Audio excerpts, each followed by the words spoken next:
कुंज बिहारी जय राधा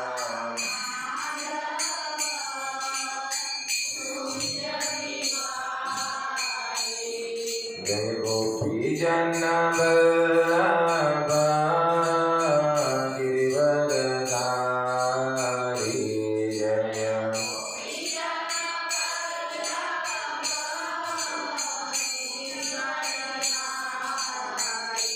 जय गोपी जन वल्लभ गिरिवरधारी जय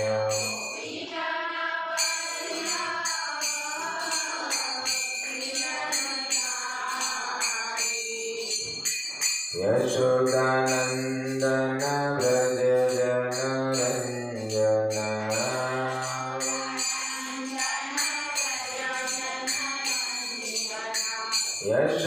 यशोदानंदन व्रज जनरंजन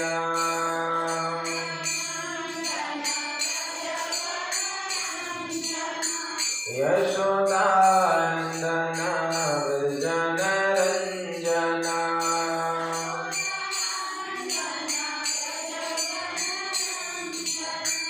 यमुना तीरावनचारी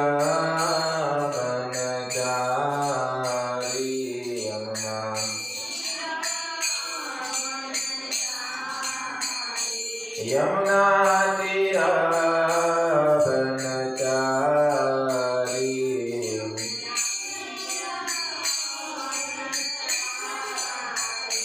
जय राधा माधव कुंज बिहारी जय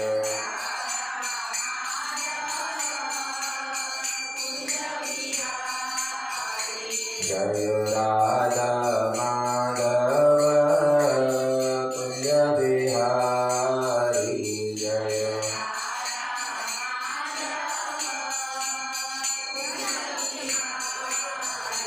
जय गोपी जन वल्लभ गिरिवरधारी जय गोपी जन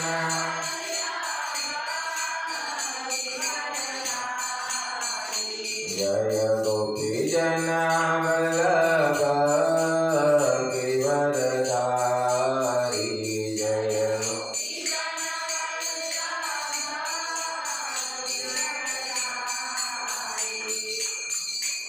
यशोदानंदन व्रज जनरंजन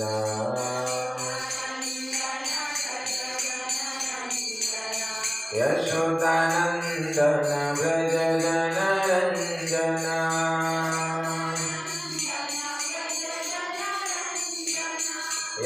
यशोदानंदन व्रज जनरंजन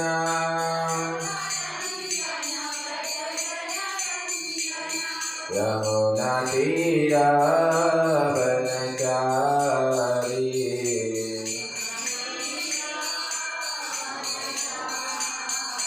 यमुना तीरावनचारी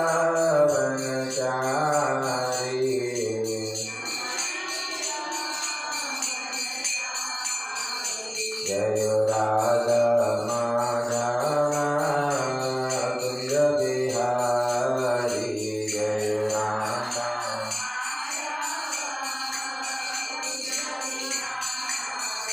जय राधा माधव कुंज बिहारी जय राधा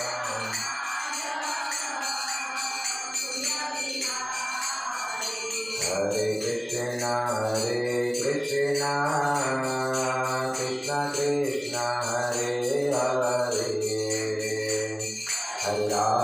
हरे राम राम राम हरे हरे हरे कृष्ण कृष्ण हरे हरे हरे राम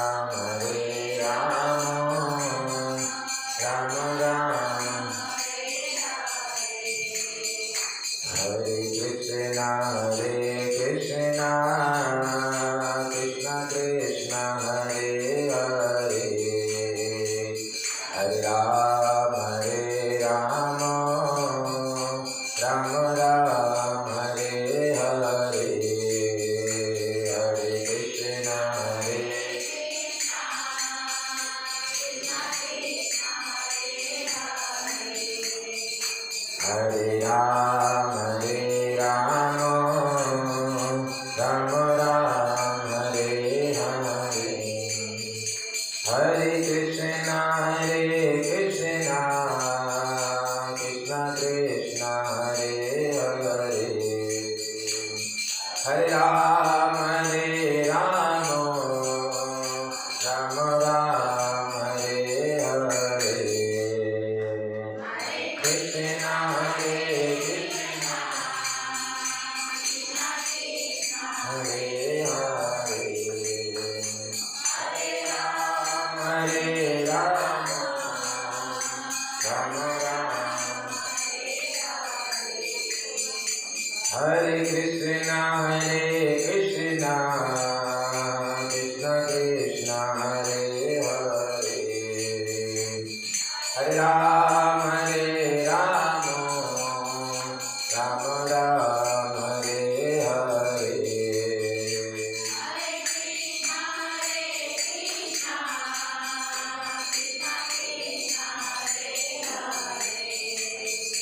हरे राम राम राम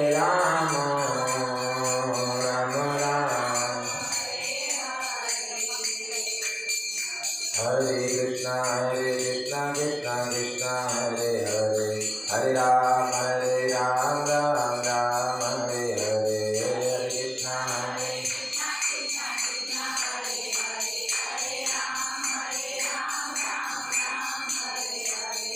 कृष्ण हरे कृष्ण कृष्ण हरे हरे हरे राम राम हरे हरे हरे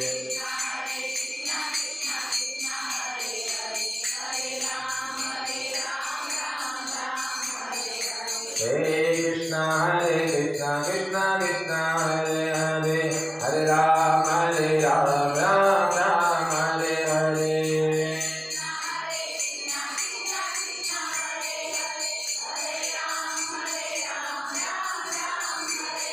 हरे कृष्ण कृष्ण हरे हरे हरे राम राम हरे हरे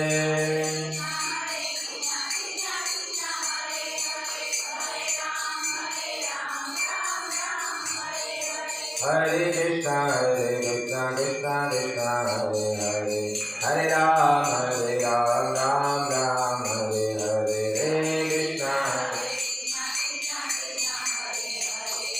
राम हरे कृष्ण कृष्ण हरे हरे हरे राम राम हरे हरे हरे राम हरे कृष्ण कृष्ण हरे हरे हरे राम राम हरे हरे हरे कृष्ण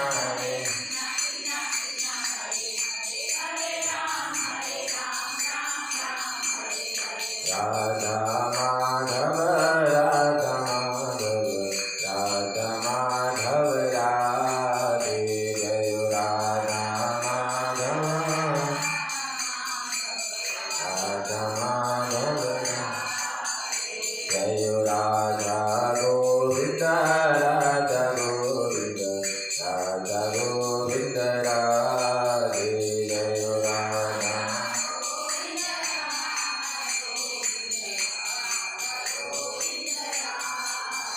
जय राधा गिरिधारी राधा गिरिधारी राधा गिरिधारी राधे जय राधा गिरिधारी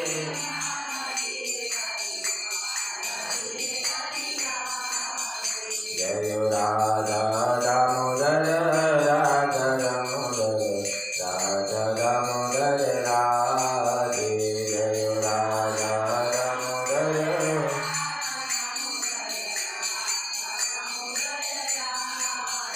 जय राधा श्याम सुंदर राधा श्याम सुंदर राधा श्याम सुंदर राधे जय राधा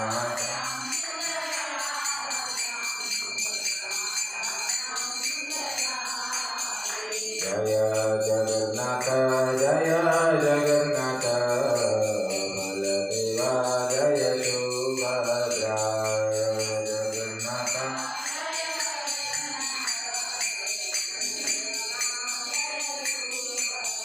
जय गौरनिताय जय गौरनिताय गौरनिताय जय गौरनिताय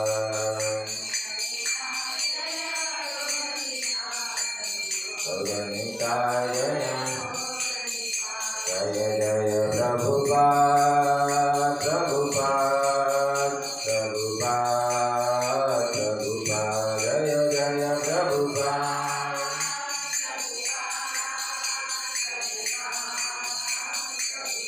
निताय गौर हरि बोल हरि बोल हरि बोल हरि बोल निताय गौर हरि बोल हरि बोल हरि बोल हरि बोल। एवं विष्णुपाद परमहंस प्रभुदाचार्य श्री श्रीमद श्री भक्तिवेदांत स्वामी शील प्रभुपाद की जय। जय श्री राधा गोविंद भगवान की जय। श्री राधा दामोदर भगवान की जय। जय श्री राधा गिरधारी भगवान की जय। श्री जगन्नाथ बलदेव सुभद्रा महारानी की जय।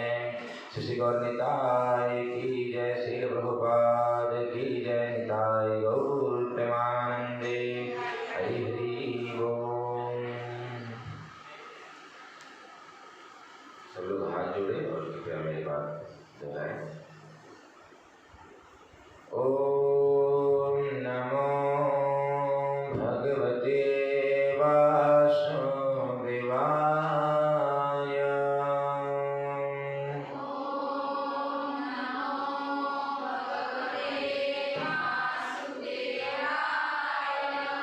ओम नमो भगवते वासुदेवाय।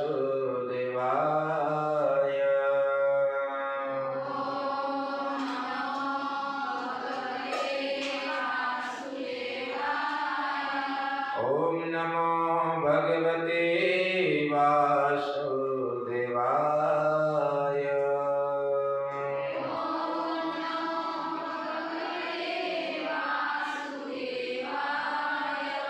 ओम ज्ञानतिमिरान्धस्य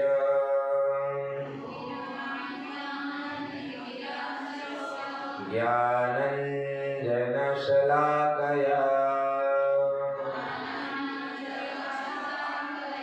चक्षुरुन्मिलितं येन तस्मै श्रीगुरवे नमः। नमो ॐ विष्णुपादाय कृष्णप्रेष्ठाय भूतले श्रीमते भक्तिवेदान्त स्वामिन् इति नामिने। नमस्ते सारस्वते देवे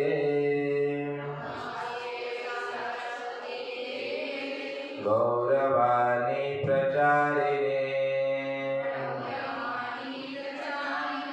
निर्विशेष शून्यवादी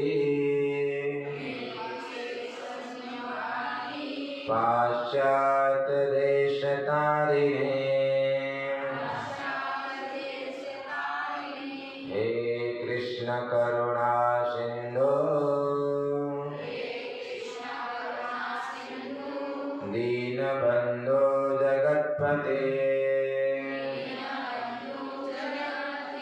गोपेश गोपिका कांत राधा कांत नमस्तुते। तप्त कांचन गौरांगी राधे वृंदावनेश्वरी वृषभानुसुते देवी प्रणमामि हरिप्रिये। वाञ्छाकल्पतरुभ्यश्च कृपा सिन्धुभ्य एव च पतितानां पावनेभ्यो वैष्णवेभ्यो नमो नमः। जय श्री कृष्ण चैतन्य प्रभु नित्यानंद श्री अद्वैत गदाधर श्रीवासादि गौर भक्तवृंद। हरे कृष्णा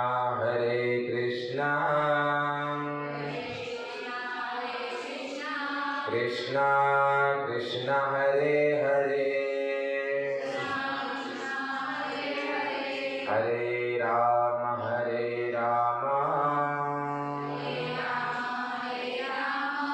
राम राम हरे हरे।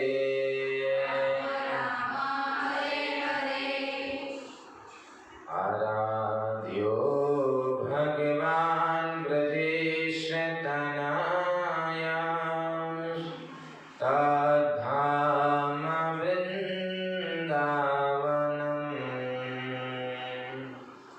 रम्या काचिदुपासना व्रजवधूं वर्गेण या कल्पिता। श्रीमद्भागवतं प्रमाणमलम् प्रेमापुमतो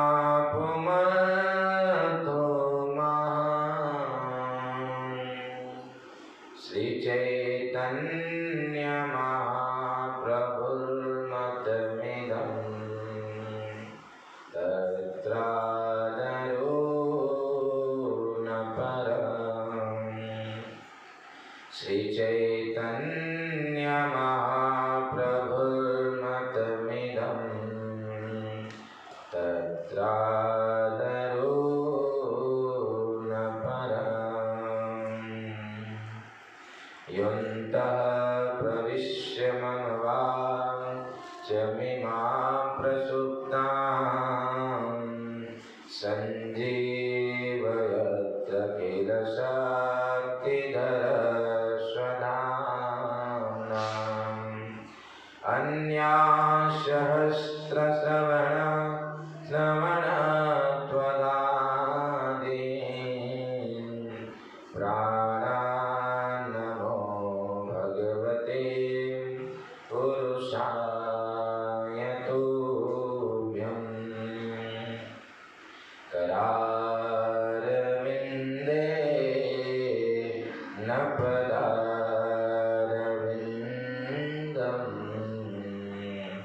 मुखारविन्दे विनिमेषयन्तम्। वटस्य पत्रस्य पुटे शयानम् बालं मुकुन्दं मनसा स्मरामि। जय जय श्री राधा रमण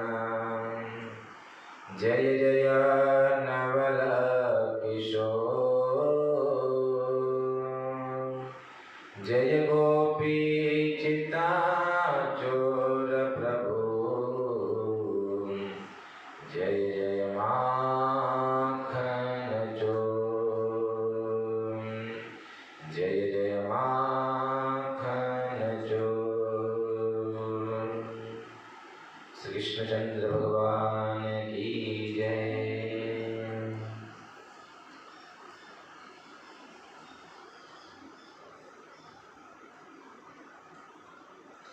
हरे कृष्णा। स्वागत करते हैं आप सभी भक्तों का इस कार्तिक मंथ दामोदर मंथ में इस रविवार प्रीतिभोज कार्यक्रम में बड़ा ही सुंदर महीना चल रहा है। क्या नाम है महीने का? कार्तिक महीना। वैसे 12 महीने होते हैं। 12 महीनों में 4 महीनों को सर्वश्रेष्ठ बताया गया है, जिसको चतुर्मास कहते हैं। और इन चतुर्मास में भी चतुर्मास का जो अंतिम महीना है और एक कार्तिक महीना, इसको और भी विशेष बताया गया है। तो कार्तिक इस महीने की बड़ी महिमा है। आपको पता है समय बहुत बलवान होता है, समय की बड़ी महिमा होती है। समय पे अगर कोई कार्य किया जाता है तो कार्य में निपुणता प्राप्त होता है या उसमें सिद्धि प्राप्त किया जाता है। तो ये जो समय चल रहा है बहुत ही उत्तम समय चल रहा है। ये पूरा महीना जो है बड़ा ही उत्तम समय है। ये कार्तिक महीना परम पवित्र महीना है। इसकी शास्त्रों में इसकी अनंत महिमा है। मैं कुछ महिमा को कल पढ़ रहा था तो मैंने बहुत सारी बातों को पढ़ा। मैंने ये देखा कि कार्तिक महीने की इतनी महिमा है कि इसको वर्णन करे तो ये खत्म ही नहीं हो, इतनी महिमा है। और मैं कुछ बातों को पढ़ रहा था, लेकिन जब एक ऐसा श्लोक आया कार्तिक महिमा में जिसमें वर्णन हुआ है कि इस कार्तिक महिमा का अगर ब्रह्मा जी भी वर्णन करें अपने 4 मुख से तो कभी वर्णन करके समाप्त नहीं कर सकते। तो मैं बुक बंद कर दिया है।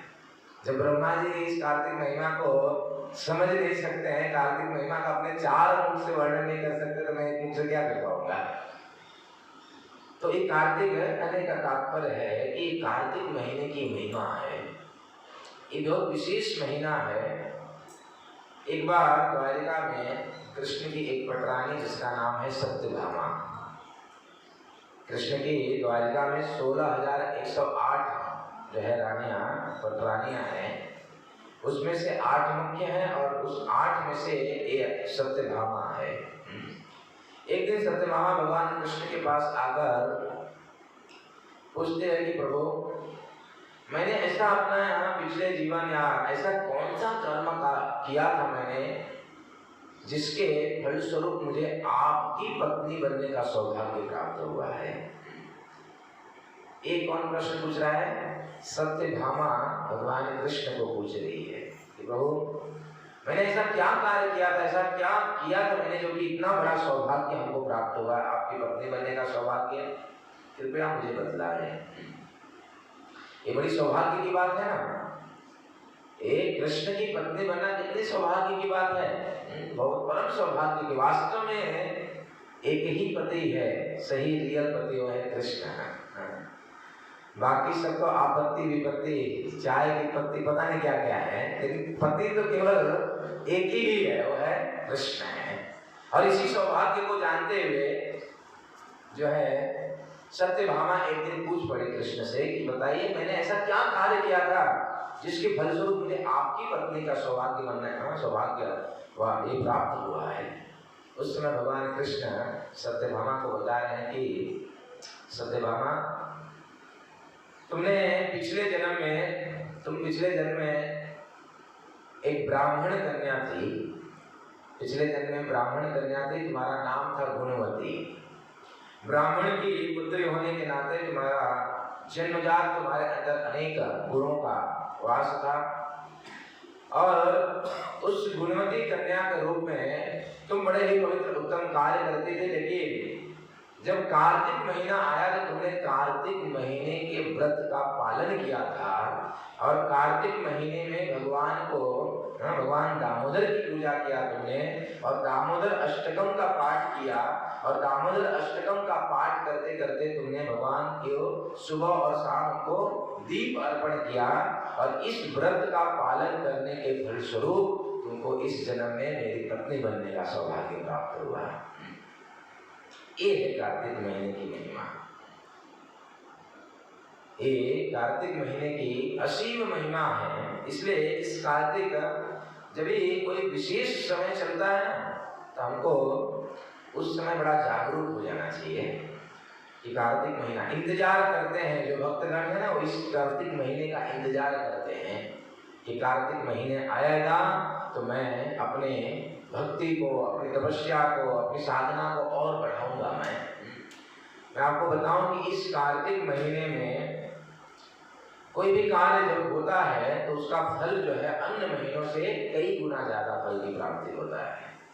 मान लीजिए आप जो है कार्तिक महीने के अलावा किसी और महीने में जब साधना करें या जब कर रहे हैं आप, जितना फल प्राप्त होता है वही जब अगर आप कार्तिक महीने में करते हैं तो उसका 1000 गुना ज्यादा फल प्राप्त होता है। इसलिए इस मंथ का इस महीना कार्तिक महीना, जिसकी अधिष्ठात्री देवी जो है स्वयं श्रीमती राधा रानी है, और इसके अधिष्ठाता देव कौन है? स्वयं भगवान कृष्ण दामोदर है। हर महीने के अधिष्ठाता देव हैं। श्रावण महीने के शिव जी है, ऐसे अलग अलग सभी महीनों के अधिष्ठाता देव हैं। लेकिन इस कार्तिक महीने के अधिष्ठाता देव भगवान कृष्ण दामोदर हैं, और इसकी जो है देवी वो है स्वयं श्रीमती राधा रानी। ये श्रीमती राधा रानी का महीना है, इसलिए इस महीना का इंतजार करते हैं भक्तगण कि कार्तिक महीना आए तो मैं अपने भजन, अपनी साधना को जो है मैं क्या करूं? बढ़ाऊं। बड़ा इंतजार रहता है, क्योंकि इस कार्तिक महीने में भगवान ने अनेक अपनी सुंदर सुंदर लीलाएं इस कार्तिक महीने में किया है। भगवान ने इसी महीने में गोवर्धन लीला किया है। इसी महीने में भगवान ने जो है गौचारण की लीला किया हुआ है। अनेक असुरों को जो है इस महीने में भगवान कृष्ण ने असुरों को दमन करने की लीला को किया है। और इसी महीने में भगवान ने माखन चोरी की लीला किया, और इसी महीने में भगवान ने एक दामोदर लीला किया है, जिसका स्मरण चिंतन भक्तगण प्रतिदिन सुबह और शाम करते हुए दीप अर्पण कर रहे हैं। ये इस महीने, इस कार्तिक महीने में ये लीला हुई है। और वैसे तो कार्तिक महीने में भगवान की अनंत लीलाएं हुई हैं, लेकिन भक्तगण जो है बड़े प्रेम से एक लीला का स्मरण करते हैं, चिंतन करते हैं, गायन करते हैं। वो कौन सी लीला है?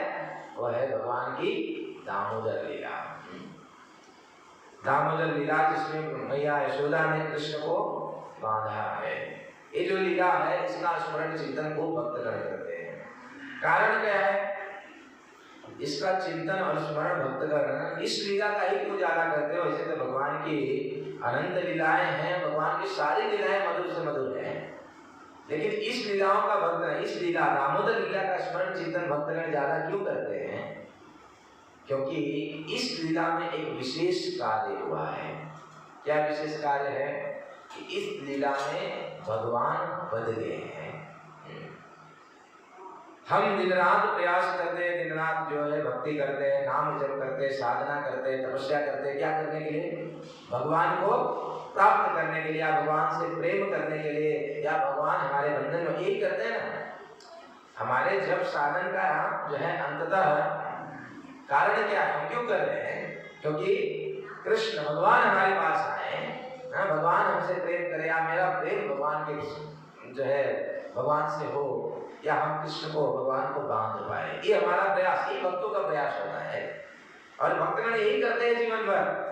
लेकिन इस लीला जब को श्रवण करते हैं इसलिए क्योंकि इस लीला में कृष्ण बद गए हैं, इसलिए इसमें कृष्ण मिल चुके हैं, बद गए हैं कृष्ण, इसलिए इस लीला का स्मरण चिंतन भक्तगण बहुत ज्यादा करते हैं। क्योंकि जीवन का उद्देश्य ही यही है कि कृष्ण को बांधें, कृष्ण हमारे पास आए, एक उद्देश्य है जीवन का। लेकिन कृष्ण को बांध पाना तो इतना साधारण कार्य तो है नहीं, क्योंकि कृष्ण जो है बड़े चंचल है। कृष्ण बड़े चंचल। आप लोग अष्टकम का पाठ करते होंगे प्रतिदिन। अष्टकम का पाठ करते हुए अष्टकम में एक शब्द आया है प्रथम श्लोक में ही कि लसत कुंडलम नममीश्वरम सच्चिदानंद रूपम लसत कुंडलम गोकुले भ्राजमानम। लसत कुंडलम, लसत कुंडलम अर्थात भगवान के कान में कुंडल है जो कि लसत हिल रहा है। वो क्यों हिल रहा है? क्यों हिल रहा है? कुंडल क्यों हिल रहा है? क्योंकि कृष्ण बड़े चंचल है। कृष्ण बड़े चंचल है और टेढ़े ठाकुर है। वो किसी के बंधन में आते नहीं है। वो देखिए यहाँ पे वर्णन कर रहे हैं सत्यव्रत मुनि कि भगवान के कान में जो कुंडल है वो लसत कुंडल अपना सुशोभित हो रहा है कुंडल, और वो हिल रहा है। और घड़ी में पेंडुलम होता है ना, भगवान खड़े भी रहे ना तो ऐसा हिलता रहता है। भगवान कभी सीधा खड़े हो नहीं सकते। वही कुंडल राम के कान में डाल दो एकदम शांत रहेगा, एकदम खड़े रहेगा। लेकिन कृष्ण के कान में कुंडल कभी भी शांत नहीं होता है, क्योंकि लसत कुंडल हमेशा हो जाए हिलते डुलते रहते हैं, हमेशा टेढ़े त्रिभंग ललित में खड़े रहते हैं, या फिर चलते हैं टेढ़े चलते हैं। ब्रज में अभी मैया यशोदा उनको पकड़ रही है, दौड़ा रही है, तो भी ऐसा टेढ़े मेढ़े दौड़ रहे हैं। कभी सीधा ना तो चलते हैं, ना तो दौड़ते हैं, ना तो बैठते हैं, ना तो उठते, ना तो सोते, कभी सीधा कुछ कार्य नहीं करते हैं। इतने मतवाले हैं, बड़े चंचल है कृष्ण, इसलिए यहाँ पे लसत कुंडलम उनको कहा गया है। और वो टेढ़े ठाकुर है। एक वृंदावन के एक जो है रसिक भक्त वर्णन करते हैं कि कृष्ण जो है टेढ़े ठाकुर है। वो देखते हैं ना तो टेढ़े ही देखते हैं। अगर वहां देखना है तो इधर देख के उधर देखेंगे। आप एक सीधा भी देख सकते हैं, लेकिन नहीं, इधर देखेंगे और उस साइड आगे करेंगे। उनकी दृष्टि भी टेढ़े, उसको सीधा देखते ही नहीं है, कभी सीधा नहीं देखते हैं।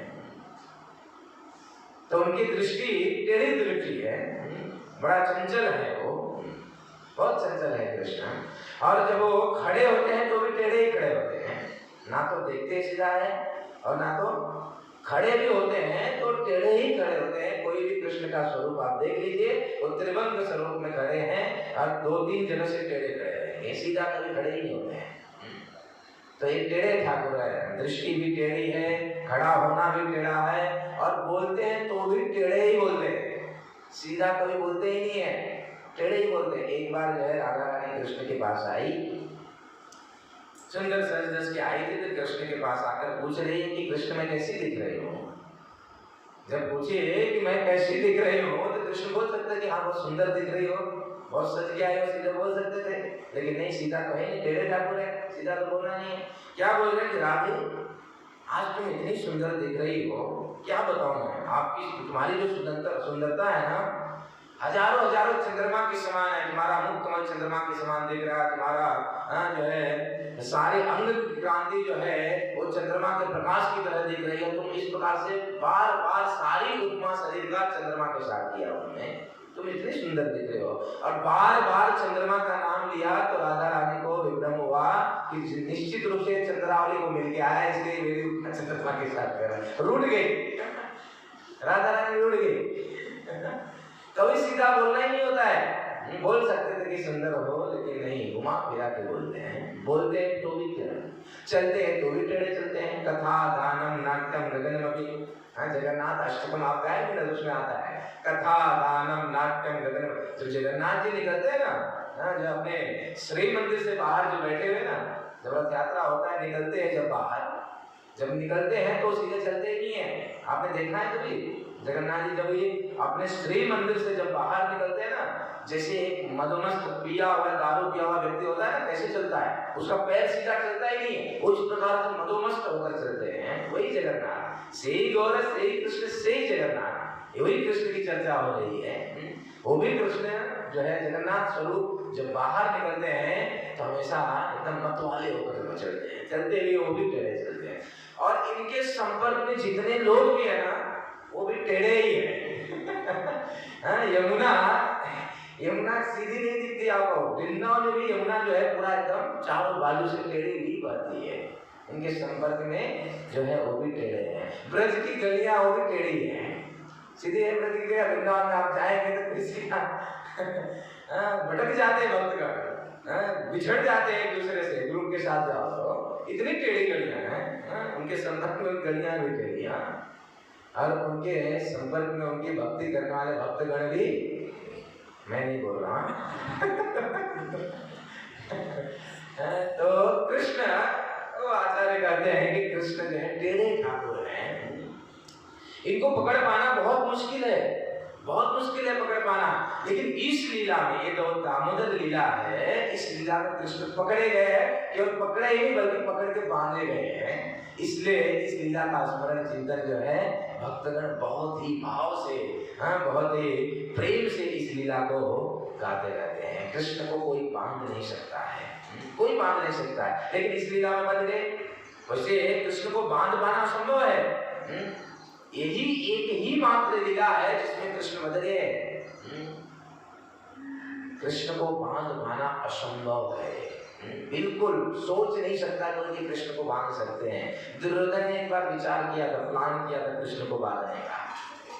दुर्योधन ने सोचा था कि मैं जो है कृष्ण को थोड़ा मैं सेवा करूंगा, उसको प्रसन्न करूंगा। दुर्योधन ने भी कृष्ण को इन्विटेशन दिया कि कृष्ण आएगा और मैं उसको सुंदर रूप से सत्कार करूंगा, 56 भोग बनाऊंगा, उसको जो है बैठाऊंगा, खिलाऊंगा और उसको प्रसन्न करूंगा। तो दुर्योधन ने पूरा प्लान बनाया और सुंदर रूप से व्यवस्था किया, 56 भोग की व्यवस्था किया और कृष्ण को इन्विटेशन दिया कि मैं आपको सत्कार करना चाहता हूँ, आपकी सेवा करना चाहता हूँ, आप आए। निमंत्रण दिया कृष्ण को, कृष्ण निमंत्रण पाकर आए। कृष्ण आए लेकिन दुर्योधन के इधर नहीं गए। कहाँ चले गए? विदुर के इधर चले गए। विदुर के इधर चले गए और विदुर के इधर जाकर क्या खाए? भाजी खाए। कोई भाजी बोलता है, कोई बोलता है कि केला का छिलका खाए, जो भी खाए। कहा 56 भोग, उसने इन्विटेशन दिया था 56 भोग के लिए, और क्या किया? 56 भोग छोड़ के विदुर के इधर चले गए, रुखा सुखा खाने के लिए। क्यों विदुर के इधर चले गए? क्योंकि विदुर के इधर प्रेम था, विदुर के इधर प्रेम था और भगवान प्रेम के भूखे हैं, दुर्योधन के 56 भोग के भूखे नहीं है। इतना समझिएगा कि जो भी कुछ हम भगवान को अर्पण करते हैं प्रेम से अर्पण करें ना, तो प्रेम से अर्पण किया हुआ जो है चीजों को भगवान जो है एक्सेप्ट करते हैं, स्वीकार करते हैं। प्रेम नहीं है तो दुर्योधन की तरफ 56 भोग है तो भी नहीं आने वाले हैं भगवान। तो दुर्योधन ने इन्विटेशन दिया था, भगवान क्या किए? विदुर के इधर चले गए। दुर्योधन का है बहुत तो आना जायज है भाई, उसने इतनी व्यवस्था किया, इतना 56 भोग बनाया, इतना पूरा सत्कार करने की तैयारियां किया। और कृष्ण बाजी पे अब विचार करिए, मान लीजिए आपने किसी को अपने घर में बुलाया, इन्विटेशन दिया, इन्विटेशन दिया है और उसके आने से पहले सुंदर पकवान बनाते हैं और बहुत सुंदर सारी व्यवस्था करके रखते हैं।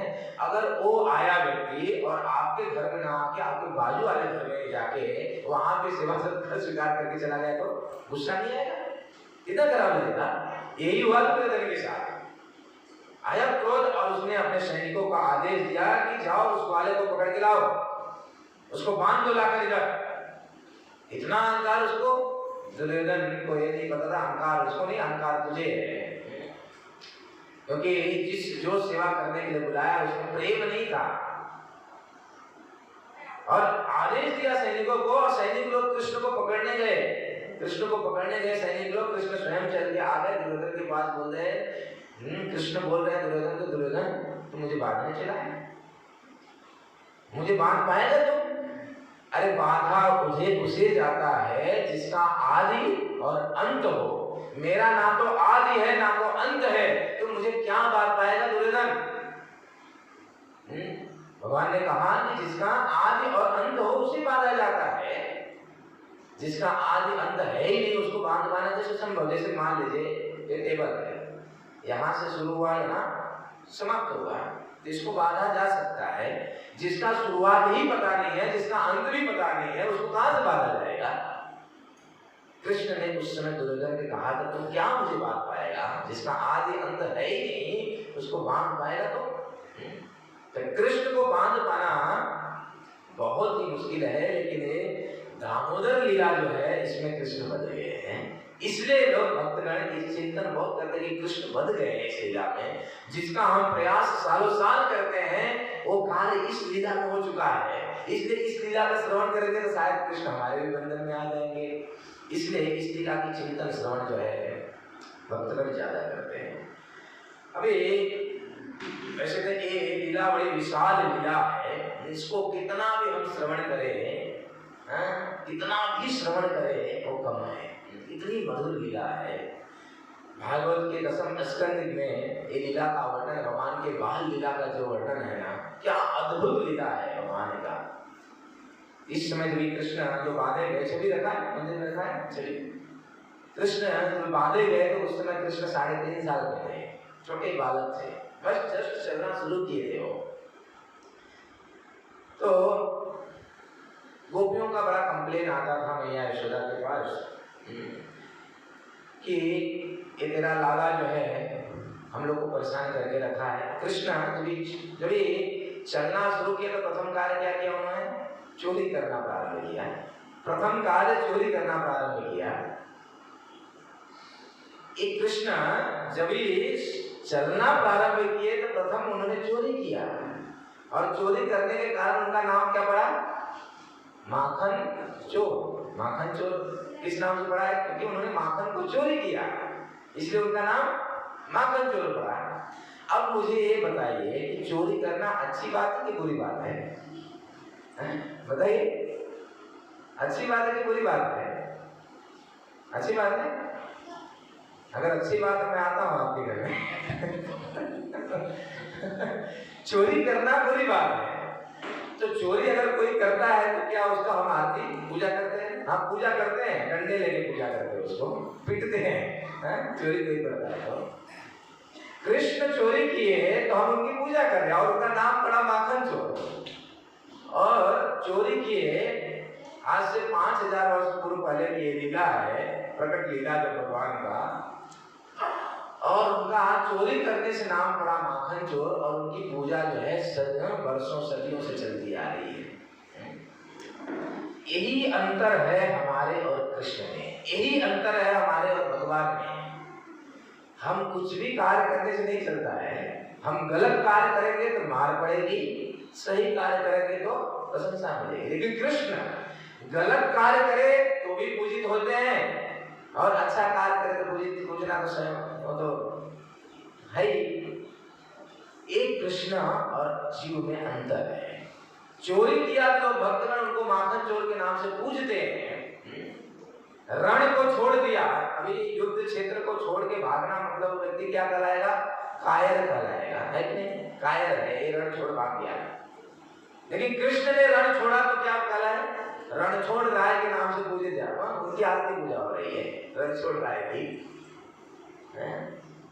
हम रण को छोड़ेंगे तो भाग गया, कायर रह गया, तुरंत संबोधन हो रहा है। लेकिन कृष्ण ने रण छोड़ा तो रण छोड़ नाय के नाम से पूजा होने लगा उनका। ये है अंतर जीव और कृष्ण में। वो कुछ भी कार्य करे और पूर्ण रूप से यशस्वी रहेंगे और सदैव उनकी पूजा होगी। इसलिए हमको क्या करना चाहिए जी कि अगर हम यशस्वी होना चाहते हैं, हम प्रचलित होना चाहते हैं, यशस्वी होना चाहते हैं, यशवान होना चाहते हैं, तो हमारा संबंध जो है भगवान के साथ जोड़ लेना चाहिए।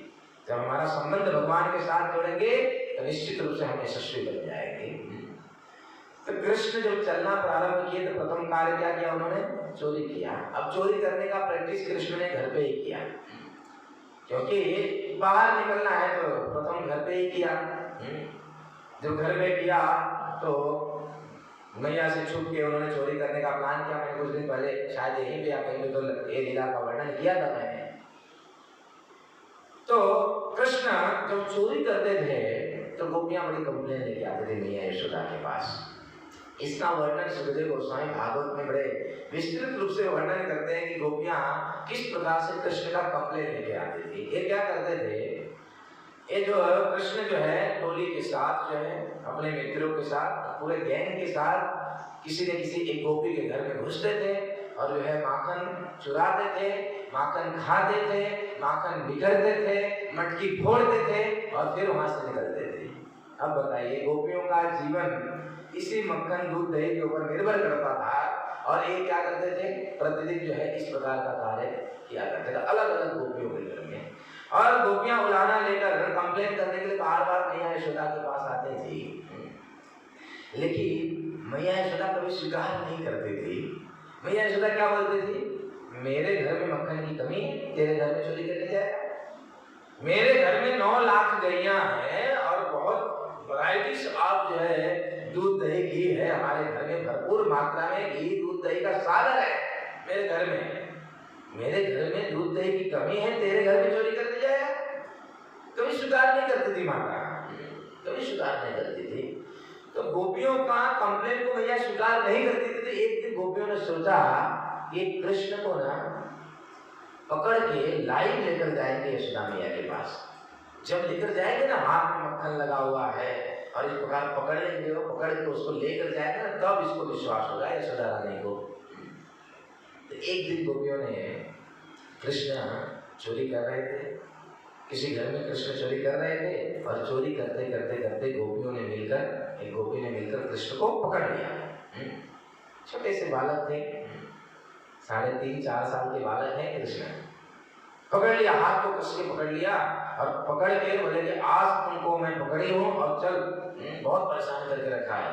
और परेशान तो रखा है लेकिन तेरी माँ कभी स्वीकार भी नहीं है। हम लोग कंप्लेन करते हैं, कभी वो सुनती ही नहीं है हम लोग की कंप्लेन कि तुम चोरी करता है। चल आज पकड़े, आज तुमको तेरी माँ के पास लेके जाते हैं, तुम दिखाते हैं। और वो गोपी जो है पकड़ी कृष्ण का हाथ, हम छोटे से बालक है, कृष्ण का हाथ पकड़े घसीटते हुए, खींचते हुए और चिल्ला रहे यशोदा रानी यशोदा रानी यशोदा रानी, आओ देखो तेरा कृष्ण कितना बदमाश है, देखो मैंने लाइव इसको पकड़ा है चोरी करते समय, देख लो अपनी आंखों से देख लो, तब तुमको विश्वास होगा यशोदा रानी किधर हो, इस प्रकार का बोल रही है। और खींच के जो है कृष्ण को ले गया। कृष्ण छुड़ा रहे अपने हाथ को, रो रहे हैं छोड़ो मुझे, लेकिन कहाँ है तो भैया यशोदा को पुकार रही है। और जब लेके जा रही थी, हुआ क्या घटना, किसी एक चौराहे पे उस गोपी के ससुर से दिखाई दे उस गोपी के ससुर से दिखाई दे तो गांव की गोपी थी, गज की गोपी थी। तुरंत ही ससुर को देखने में क्या होता है, ससुर को देखने में तुरंत ही अपने घूंघट को नीचे करना था। तो उस समय उस गोपी पकड़े थे कृष्ण को, तो एक क्षण के लिए उस गोपी ने ससुर को, जैसे ही ससुर से दिखाई दे तो एक क्षण के लिए छोड़ के घूंघट टाइम को वापस पकड़ लिया और वही चिल्ला रही यशोदा रानी यशोदा रानी यशोदा रानी यशोदा रानी, आओ देखो तुम्हारे लाला ने आज तुमको, तुम्हारे लाला को पकड़ा है, रंगी हाथ पकड़ा है। लेकिन हुआ क्या था उस समय, जिस समय उस गोपी ने अपना घूंघट डालने के लिए हाथ एक क्षण के लिए छोड़ा ना, उस समय कृष्ण ने अपना हाथ छुड़ाकर उस गोपी के बच्चे को पकड़ा दिया अब जो इसको पता नहीं, पकड़ के चिल्लाते हुए जा रहे, घसीट कर, अभी वो पीछे से बालक में चिल्ला रहा है, भैया छोड़ो मैं तेरा बालक, मैं छोड़, लेकिन कुछ लोग तो सुनते हैं धुन चढ़ा हुआ है किसको, बस यशोदा रानी को दिखाना है कि तेरा लाला देख आज असली में हमने पकड़ के जाया, किसी विश्वास करे चोरी करता है। घसीट के लेकर गई और जब चिल्ला रहे यशोदा रानी तो यशोदा मैया जो है अपने महल का दरवाजा जब खोली, यशोदा रानी जैसे ही महल का दरवाजा खोली, ये गोपी कह रही है कि देखो देखो तेरा लाला को आज रंगे हाथ पकड़ के लाई हो, तुम विश्वास नहीं करती थी ना। लेकिन ये बोली रही है तो उस समय उसने, इस गोपी ने देखा कि मैया यशोदा खड़ी है और पीछे कृष्ण खड़ा है पीछे कृष्ण खड़ा है तो तुरंत हाथ छोड़ो, देखिए उधर कृष्ण है, इधर कौन है, मेरा ही चिंटू है। अब कृष्ण यशोदा मैया के पीछे खड़े हैं और उसको बोल रहे हैं, आइंदा कभी ऐसा कार्य करना मत। इस बार तो मैंने तेरे बेटे को हाथ पकड़ा है, अगली बार क्या ना तेरे पति का हाथ पकड़ा लूंगा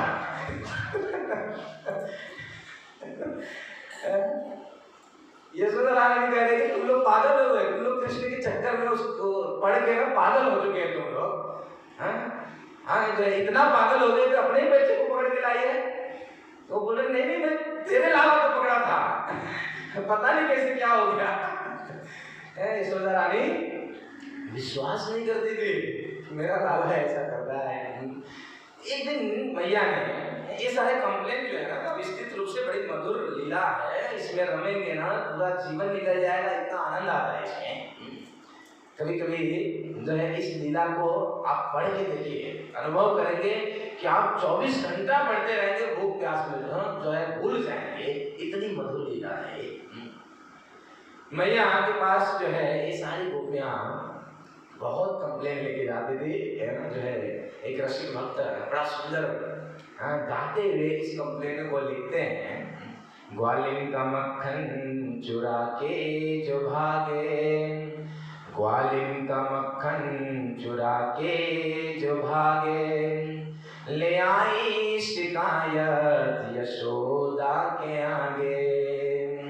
समझ रहा है? ग्वालिन मतलब गोपियां, ग्वालिन का मक्खन चुरा के जो भागे, कृष्ण चुरा के भागते थे, और इसकी शिकायत ले आई शिकायत यशोदा के आगे। गोपियां शिकायत लेकर आती थी यशोदा के आगे, और शिकायत में क्या कहते थे? मैया तेरा मोहन, मैया तेरा मोहन सताता बहुत है, मैया तेरा मोहन सताता बहुत है, सताता तो यह है गिराता बहुत है। ये उदाहरण इस प्रकार से कंप्लेंट जो है सारी गोपियां करती थी मैया यशोदा को। मैया यशोदा ने जो है कहा कि तुम लोग चलो ठीक है मान भी ले। मैया यशोदा ने बार बार सुन के मैया यशोदा कहा चलो ठीक है मान भी ले, चोरी करता है, आता है, इस प्रकार का कार्य करता है, तुम लोग डांटते नहीं हो गोपियों को। मैया करे तुम लोग डांटते लो, डांटा करो इसको, ये तो छोटा सा बालक है, डांटोगे तो भाग जाएगा। तो गोपियां करे कि मैया हमने ये करके देख लिया है, जब ये आता है ना कभी कभी हमारे बछड़ों को छोड़ देता है, बछड़ों को छोड़ देता है। अभी बछड़ों को छोड़ देता है कब? हम दूध निकालने वाले होते हैं उससे पहले आगे बछड़ों को छोड़ देता है, और बछड़े जाके गैया का दूध पी जाते हैं। जब हम दूध निकालने जाते हैं तो कुछ दूध मिलता नहीं है, सारा बछड़ा पी जाता है। तो मैया बोल रही है कि जब ऐसा करता है तुमको डांटना चाहिए, तुम लोग को डांटो इसको। बोला हमने डांटते हैं मैया, हम डांटते हैं, जब डांटते हैं तो क्या बोलता है तेरा वाला, छोटा से देखने में छोटा से लेकिन सबका बाप है, ये क्या बोलता है कि हम जब डांटते हैं तो ये बोलता है कि तुम लोग कसाई हो, कसाई, सारा दूध निकाल कर खुद पी जाते, बेचारा बच्चा देखो इतना पतला सा दिख रहा है, दूध खुद पी जाते, बच्चे के लिए दूध नहीं छोड़ते हो। अब तुम लोग बोल रहे हो कि हमको डांट रहे हो, तुम लोग बोल रहे हो ऐसा, और तुम लोग कसाई हो, और मैंने छोड़ा किसके बछड़े को? तेरे बछड़े को छोड़ा कि मेरे बछड़े को छोड़ा? तेरा बछड़े को छोड़ा, तेरा बछड़ा दूध पिएगा, तेरा बछड़ा बलवान होगा, मेरा बछड़ा बलवान होगा। इस प्रकार की बातें करता है, उल्टा हमको कोई डांटता है, उल्टा चोर कोतवाल को डांटे, उल्टा हम लोग को डांटता है। और यही नहीं, ये तो आता है पूरा घेरी के साथ आता है, और पूरा दूध दही को बिखेरता है, फोड़ता है, तोड़ता है, खाता है, पूरा बिखेर देता है। चलो मैया ये तेरा छोटा सा लाला, और हमारे ही वो बालक के उसके मित्र जो है, हमारे ही गोपियों के मित्र हैं, सभी बालक हैं, ये तेरा छोटा से बालक जो है कृष्ण कितना खाएगा? थोड़ा से खाएगा, छोटा पेट है उसका, बाल बाल मित्रों का भी छोटे छोटे पेट है, ये खा ले कोई बात नहीं है, लेकिन ये खाते हैं स्वयं, और क्या करते हैं? बंदरों को खिलाते हैं, बंदरों को खिलाते हैं, और उसके बाद तोड़ फोड़ करके निकलते हैं, पूरा बिखेर देते हैं। भगवान कृष्ण ने बंदरों को मक्खन खिलाया। आज मनुष्यों को छाछ दुर्लभ है, लेकिन कृष्ण ने बंदर को मक्खन खिलाया। बंदरों ने बहुत मेहनत किया था रामलीला में, इसलिए भगवान ने वो अभी कर्ज उतार रहे हैं, खिला खिला के बहुत मेहनत किया था रामलीला में। तो गोपियां कह रहे हैं कि मैया तेरे छोटा सा एक थोड़ा खाया चलेगा, कोई प्रॉब्लम नहीं है, लेकिन ये तोड़ फोड़ जो करता है ना, इसकी वजह से बड़ा प्रॉब्लम होता है। और हम जो है जब भी उनको डांटती है तो इस प्रकार हमको जवाब देता है। तो मैया कह रही है, और मैया सुझाव दे रही है, अलग अलग सुझाव दे रही है। मैया कह रही है एक काम करो, माखन घर में रखो ही मत। मैया क्या कर रही है? माखन घर में ही रखो मत, ऐसा कोई जगह रखो जहां वो पहुंच ही नहीं पाए। तो गोपियां करे कि मैया हम ये भी करके देख लिए, हमने ये भी करके देख लिया कि मक्खन जब घर में नहीं रखते ना, ये आता है पूरा घर ढूंढता है, चारों बाजू ढूंढते ढूंढते जब परेशान हो जाता, मक्खन मिलता ही नहीं है, तो बाहर निकलता है और चौखट में बैठ के श्राप देता है। क्या श्राप देता है? दरिद्रे वस्तु अस्मिन गृहे, अस्मिन गृहे, अस्मिन गृहे, इस घर के जहां पे मेरे लिए मक्खन नहीं है, मेरे लिए खाना नहीं है, इस घर के 21 पीढ़ी जो कटोरा लेके भीख मांगे, इस प्रकार का श्राप देता है। और मैया इतना छोटा सा बालक, निर्दोष बालक, कहीं श्राप लग गया तो हमको तो लेने के देने पड़ जाएंगे, तो हमको तो डर बस मक्खन रखना पड़ता है, क्योंकि नहीं मिलता है तो श्राप देता है। दरिद्र है, इस घर में दरिद्रता का वास हो जाए जहाँ मेरे लिए खाने के लिए नहीं रखा है। इस प्रकार जो है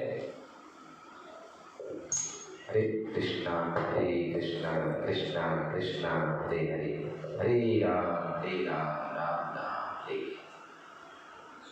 तो इस प्रकार श्राप देता है तो हमको डर की मक्खन रखना पड़ता है। तो मैया ने कहा कि एक काम करो, मैया का अंतिम विचार, ये जो मैं सलाह तुमको दे रही हूँ ये करो, तुमको परेशानी तुम्हारा दूर हो जाएगा हमेशा के लिए। मैया ने एक अंतिम विचार दिया। अंतिम विचार क्या दिया कि देखो, तुम लोग को मालूम है अभी ये चोरी करने आता है, टाइम फिक्स रहता है या थोड़ा इधर उधर, तुमको मालूम है ना मैया, वो तो पता है कब आने वाला है, कैसे आने वाला है, सब कुछ अभी अनुभव हो चुका है रोज रोज का। मतलब कि कभी ये आने वाले हैं, तुम लोग को पता है। एक काम करो, तुम लोग मक्खन लेके ना घर के बाहर ही बैठ जाओ, घर के बाहर मक्खन लेके बैठ जाओ, तो ये आएगा तो सामने से इसको दे दो और सामने से इसको बांटो, जितना चाहिए उतना दे दो। और तुमको मैं वादा करती हूँ मैं कि जितना मक्खन तुम इसको खिलाओगी उसका 10 गुना मक्खन मेरे घर से ले जाना। मैया ने ये सलाह दिया तो गोपियां कह रही भैया हमने ये भी करके देख लिया ये भी करके देख लिया मैंने मैया, हमको मालूम है कि ये 2 बजे आने वाला है, हमको मालूम है कि ये 2 बजे अगर आने वाला है तो हम 1 बजे से ही अपने चौखट पे घर पे बाहर में पूरा मटका मक्खन दूध दही सब लेके बैठ जाते हैं कि सामने से दे देंगे। अगर सामने से दे देंगे, सामने मिल जाएगा, कम से कम अंदर तोड़ तो नहीं बचेगी, जो अंदर बचा हुआ माल बिखरेगा तो नहीं। सामने से इसको देने के हम सामने बाहर ही बैठे रहते हैं, 1 घंटा पहले से बैठ जाते हैं। लेकिन जब हम आता है तो जब हम सामने से इसको देते हैं, मालूम है तेरा लाला क्या करता है, जब हम सामने से देते हैं इसको तो तेरा ये लाला करता है भिखारी समझाए भिखारी समझाए। हम राजा का लड़का हूँ, राजा का लड़का हूँ, हम मेरे पास दूध दही की कमी है, बता तुमको कितना चाहिए दूध दही, भिखारी समझाए। हम मेहनत करके खाते हैं, फोकट का माल नहीं खाते हैं। अभी इसका मेहनत फोकट का माल नहीं खाते, मेहनत करके खाते हैं। मैया मैंने ये भी कर लिया, हम सभी ने इसको सामने से ऑफर करते तो बोलता है भिखारी समझा है क्या, कितना दूध दही चाहिए बता मैं तुमको ला के दूं। कुल मिला के मैया तेरे लाला को चोरी का माल ही पसंद है चोरी का माल ही पसंद है तेरे लाला को। एकदम गोपियां परेशान हो गई। अब दिन बीत रहे थे, मैया बाहर बारी बुलाना कंप्लेन सुन सुन के मैया ने इतनी सोच में पड़ गई, मैया भी सोच में पड़ गई। ये गोपियां जो इतना कंप्लेन कर रही है, बड़ा चिंता का विषय है। ये सब चोर चोर मेरे लाला को चोर बोल रहे हैं, ये सब तो गड़बड़ काम है। मेरा लाला का आगे चल के कहीं कोई विवाह में परेशानी ना हो जाए, चोर से कौन विवाह करेगा, माँ को सारी प्रकार की चिंता होती है तो मैया एक दिन विचार करने लगी। मैया एक दिन विचार कर रही थी कि क्या किया जाए, क्या इस गोपियां सही बोल रही, क्योंकि रोज रोज ये कंप्लेन आ रहा है। तो एक दिन विचार कर रही मैया कि मेरा लाला जो है अपने घर का, लगता है कि मेरे लाला को, कृष्ण को मेरे घर का मक्खन उसको पसंद नहीं है, मेरे घर का मक्खन पसंद नहीं, इसलिए तो बाहर चोरी करने जाता है। तो क्या कारण हो सकता है, मैया सोच रही है क्या कारण हो सकता है कि कृष्ण को अपने घर का मक्खन पसंद नहीं है। तो मैया सोच के विचार के इस निष्कर्ष में पहुंची कि मेरे घर का मक्खन लाला को पसंद नहीं है। कारण यह है कि मेरे घर का मक्खन जो है मेरे दास और दासियां बनाती हैं, नौकर चाकर बनाते हैं, लेकिन गोपियों के घर का मक्खन गोपियां स्वयं बनाती है, स्वयं दधि मंथन करती हैं, स्वयं बड़े प्रेम से बनाते हैं। इसलिए कृष्ण जो है उस प्रेम को खाने के लिए जा रहा है उधर, नहीं तो मेरे घर में तो मक्खन की कमी नहीं है। तो यही एक कारण है कि हमारे घर का दूध मंथन जो है, दही मंथन जो है मेरी दास दासियां करती हैं। अनेक दास दासियां थे, यशोदा रानी थी भाई, नंद महाराज की पत्नी थी, रानी थी, कभी उसने सब काम किया नहीं, सब नौकर चाकर ही करते थे। लेकिन मैया ने इस दिन विचार किया। जिस दिन मैया ने विचार किया ना, वो दीपावली से एक दिन पहले, अभी आ रही थी दीपावली से एक दिन पहले मैया ने विचार किया। जब मैया ने विचार किया तो उन्होंने सोचा कि अब मैं मेरे कृष्ण के लिए स्वयं मक्खन बनाऊंगी। देखिए यहाँ क्लियर पता चलता है कि कृष्ण किसके भूखे हैं? प्रेम के भूखे हैं। प्रेम था उस मक्खन में, इसलिए वो चोरी करके खाते थे, उनको मजा आता था, अच्छा लगता था उनको। लेकिन घर के मक्खन जो है नौकर चाकर बनाते थे, कृष्ण नहीं खाते थे। इसलिए मैया ने विचार किया कि मैं प्रेम से इसके लिए मक्खन बनाऊंगी। नौकर कितना भी प्रेम से आपको सर्व करे, आप होटल में जाते हैं ना, वेटर जो होता है ना, बड़े प्रेम से सर्व करता है, इतना प्रेम दिखाता है, इतना प्रेम दिखाता है, इतना प्रेम, पूछो मत, बार बार आपको पूछता और कुछ चाहिए और कुछ चाहिए, लेकर आता है, इतना प्रेम। लेकिन वो जो प्रेम है, वो प्रेम दिखता भले से है, लेकिन वो है नहीं। वो प्रेम किस पे पता है? पैसे पे। उसको पैसा मिलने वाला है, पगार भी मिलता है उसके लिए, और अच्छा ट्रीट देगा तो लोग टिप्स भी अच्छे देंगे। अगर ये दोनों बंद हो जाए तो सारा प्रेम उसका निकल जाएगा। प्रेम अगर घर का माँ अगर बना के अपने बच्चों को खाना खिलाती है, और वही खाना जो है होटल में मिलता है बच्चे को, होटल भी बड़े प्रेम से सर्व होता है, और वेटर बड़े प्रेम से सर्व करता है, लेकिन माँ घर में खाना बनाकर बच्चे को सर्व करके उसमें जमीन आसमान का अंतर है।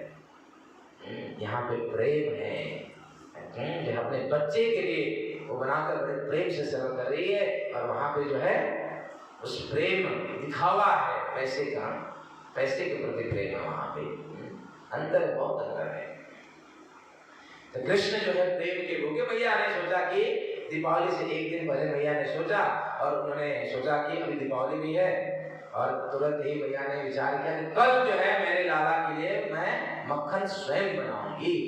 पद्मगंगा नामक गाय जो थी, उसका दूध को निकाल कर मैया यशोदा ने रात्रि के समय ही दूध को जमा दिया, और सुंदर जो है बड़ा जो है तपेली में जमाया, और जमा कर कल सुबह जो है मेरे लाला के लिए मैं स्वयं मक्खन बनाऊंगी। और उन्होंने क्या कर दिया, सबको छुट्टी दे दिया दास-दासियों को। वैसे भी दीपावली रहता है, दीपावली में तो छुट्टी हो, सबको चाहिए रहता है। तो मैंने सोचा कि कल दीपावली भी है, सारे लोग को छुट्टी दे देती हूँ, और मैं स्वयं कल दधि मंथन करूंगी।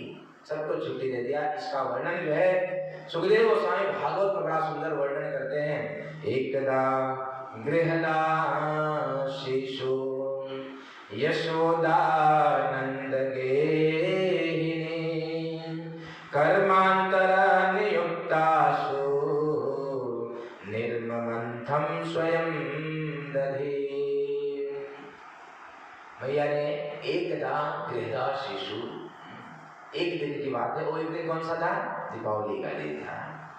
दीपावली के दिन की बात है कि मैया ने अपने सभी कर्मांतरा नियुक्तासु निर्मंथ स्वयं दधे, जितने भी काम करने वाले लोग हैं सबको छुट्टी दे दिया, और स्वयं जो है दीपावली के दिन मैया ने मंथन करना प्रारंभ किया। सुबह उठी मैया, सुबह ब्रह्म मुहूर्त के समय, बड़ी महिमा है ब्रह्म मुहूर्त के समय उठने की, और विशेष करके कार्तिक में, कार्तिक व्रत पालन करने में व्रत का जो नियम है वो क्या है? सुबह ब्रह्म मुहूर्त उठा जाए, और भगवान दामोदर का दामोदर अष्टकम पाठ करें, उनको दीप अर्पण करें, सुबह और शाम उनको दीप अर्पण करें। ये सब व्रत है, कार्तिक महिमा, कार्तिक का ये सब व्रत है।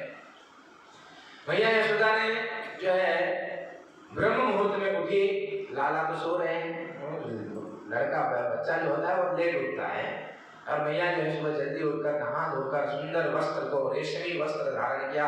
वहाँ यशोदा रानी के, यशोदा मैया की सुंदरता का क्या वर्णन करते सुखदेव गोस्वामी, क्या सुंदर दिख रहे थे यशोदा रानी। बड़े सुंदर वस्त्र, रेशमी वस्त्र को धारण किया, और नहा धुलकर, और उसके बाद अनेक पुष्प की मालाओं को अपने आप को सजाया, सुंदर तरीके से सज धज के मैया जो है अभी कृष्ण के लिए मक्खन बनाने जा रही है। इससे क्या पता चलता पता है? ब्रह्म मुहूर्त में उठना, स्नान करके जो है कृष्ण के लिए जब कुछ करते हैं ना, भगवान के लिए, हमको बड़ा परम पवित्र होकर जो है उनके लिए कुछ कुकिंग करना चाहिए, भोग बनाना चाहिए, क्योंकि कृष्ण के लिए भोग बनाने जा रही है यशोदा रानी। इसलिए सुबह उठ के जो है बड़ी सुंदर से तैयार के सज धज के अब जो है कुकिंग करने जा रही है। कुछ लोग तो रात को सोए रहते, उठ के नाइटी में ही कुकिंग करना शुरू कर देते हैं। नहीं करना चाहिए, क्योंकि कुकिंग जब आप करते हैं ना, हमारी चेतना जो है उसमें प्रवेश करती है।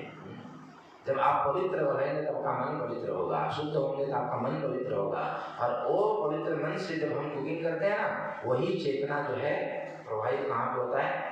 जो खाता है व्यक्ति उसके अंदर प्रवाहित होता है। ये सब जो है बड़ा विज्ञान है, सब सिद्धांत है।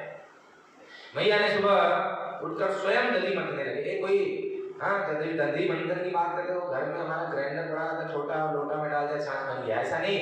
अब तो वही सोचते हैं लोग, भाई मैया ने बहुत कम से कम 50-100 किलो दही जमाया था, और उस समय बड़े जो है जिसमें मथानी होता है, बहुत बड़ी मथानी, एक साथ में 50 लीटर 100 लीटर जो है एक साथ में मंथन होता था।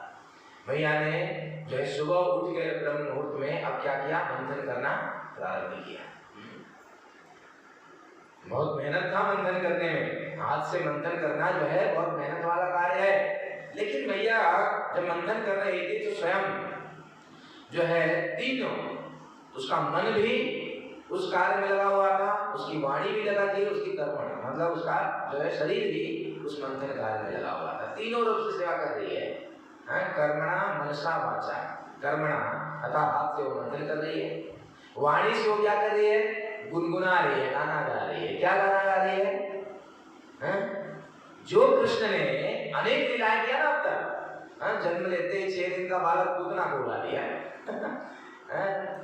अनेक असुरों को मारा, बहुत दिव्य दिव्य कार्य किया एक कृष्ण। उन्हीं कृष्ण के लीलाओं को स्मरण करते हुए गुनगुनाते हुए मैया सदा मंथन कर रही है। वाणी से क्या कर रही है? कृष्ण जी की लीला का गायन कर रही है। मनसा, मन से कृष्ण का स्मरण कर रही है, मन से कृष्ण का स्मरण, मुख से वाणी से जो है कृष्ण का कीर्तन, और शरीर से कृष्ण की सेवा। तीनों रूप से मैया जो है सेवा में लगी थी। गुनगुना जो है वो मंथन करते समय गुनगुना रही है।